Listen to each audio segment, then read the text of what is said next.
You're saying that there are moral standards that we all have to follow, right?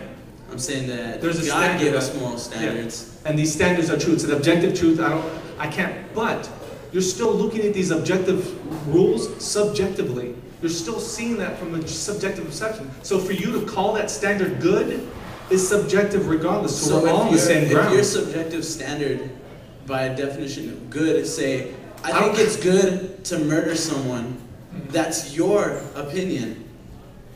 Yes. Right? And okay, so is it moral? Is it ethical? Because it's your opinion, and it differs from being whether it's really good or whether it's really bad. Is it good to kill? In your opinion, say, I'm not saying it is, but if it was, if you said, I think it's okay to kill a person, in my perspective, that would be good. Here, let me help him out, because I think we're along the same lines of this. I think I can be wrong in saying this. A moral standpoint is every single person's own judgment. What is moral to me might not be moral to him, but he might have morality. Or say you, for example, and we get those morals from, it could be a number of things. It could be from the regular standpoint of, our regular government and law. It could be morals from a biblical standpoint. I have morals that I follow from the Bible. Other people might get their they can get morals from television, from our everyday culture. They can get morals from whatever society they live in. For example, a lot of people might look at cheating on your wife or having multiple sexual partners. They have no problem with that. But my initial question was, where did morality come from? Let me put it this way really quickly. When you look at you're saying the Bible is where you get the morals from. You're saying that's the standard by which we have to judge our morals by. When you look at the Bible and you read it, is it the Bible that's giving you the morals, or is it you that are reading it that's giving you morals? It is you. I can prove that it is you, because in the same line that it says that homosexuality is wrong, that a man should not lie, the very next line, I think, if I'm not quoting in Leviticus, it says, you can stone your children if they're disobedient. You choose from your personal perception what is good. See, but then that comes from a cultural standpoint. It does comes from who you are, and you're from a exactly, culture. But that wasn't my question. I said, where does it come from? No, I said, where does it come from? It comes from you. Okay, hang on. Thank you very much. What is your name? What is your name?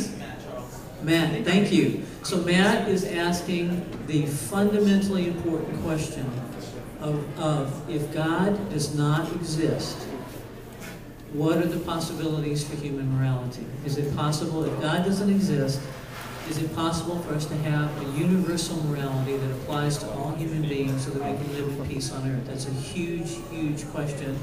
And you have to take all of our ethics courses to get some further understanding of that question. Let's get one more question before we go, please.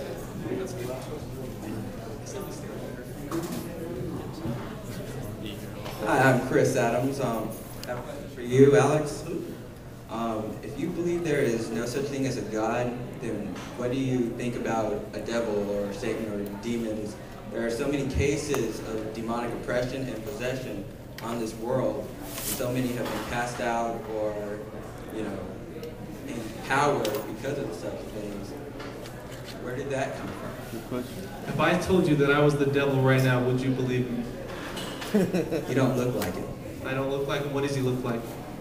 A spiritual being. A spiritual being. He looks. So you're defining. Why don't you believe Satya Sabhava? Say that over again? Satya Sabhava, the Indian guru that I was talking about earlier, that can levitate. They think he's an avatar, a deity, of reincarnation or something. It doesn't matter. He's a guy who claims to be a god. Why don't you believe in Satya Sabhava? Thousands of people say he is. They've seen him firsthand do these miracles. Why don't you believe him? You're claiming that you've seen the devil. Why don't I believe you? Why don't you believe in Satya Sabhava? I didn't say I didn't.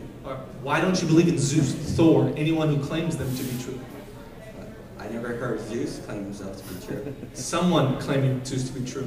So let's stay with the question. Do Original you question believe that a devil? No. believe in the devil or Satan or evil demons? I do not believe. This would be no. No. Right? No. Okay, thank you. Tanner. I believe the devil exists.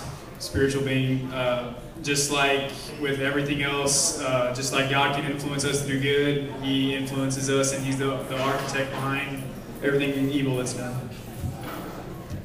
I I am the devil? Thank you so much, everybody. I refuse to let the devil have the last word here in our philosophical discussion. Folks, thank you so much for coming. I thank these two guys for their bravery. They promised to hug each other after it was all over. All right. Thanks again.